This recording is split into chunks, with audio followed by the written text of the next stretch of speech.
I have several traditions kind of at the year end. One is to clean up my office, to put the old stuff behind me, but it's also to look forward to the next year and to begin to make plans. And one of the important things I want to encourage you is to consider having an estate plan for you and your family. So when I think about a succession plan, I'm really thinking a little bit about what happens when a family member passes and what we can do to be ready for that ahead of time. I don't pretend to know all the answers by any manner of means, but I have experienced walking through that with my dad, with my brother, and with my sister. And there's just a handful of things that I think are really, really important that I want to pass on to you. The number one thing is to have a plan, and I can explain to you why. Those of us left behind when somebody passes, there's a desire to say, man, I'd like to do what they wanted done.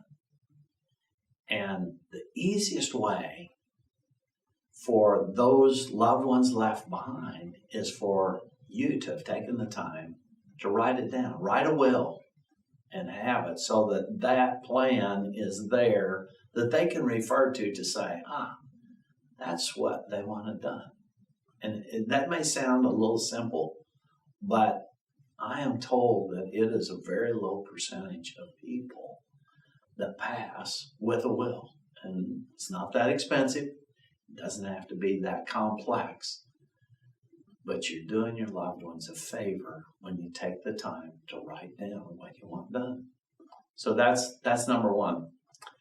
Number two is just simply recognize that you're looking in the future.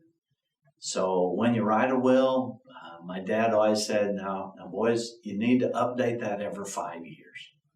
And honestly, that's what Tom and I did.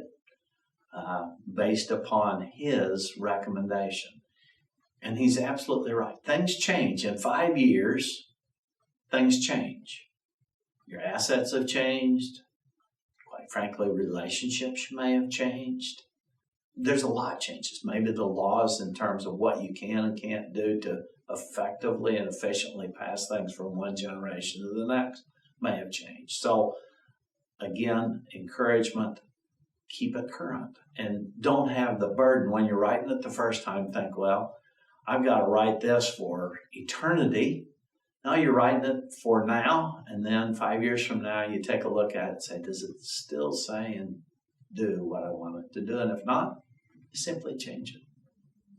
The third thing that I want to portray, Dad would set us down after his 5-year renewal. He'd set us down and he'd explain what the plan was and why he had that plan. And on the receiving end, it was a little uncomfortable. I didn't want to think about my dad passing.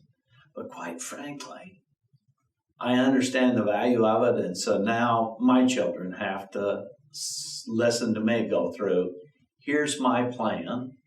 Here's what I want done and why I want it done that way. Here's my thinking behind it. So that when I'm not here any longer, they know what was Dad's desires.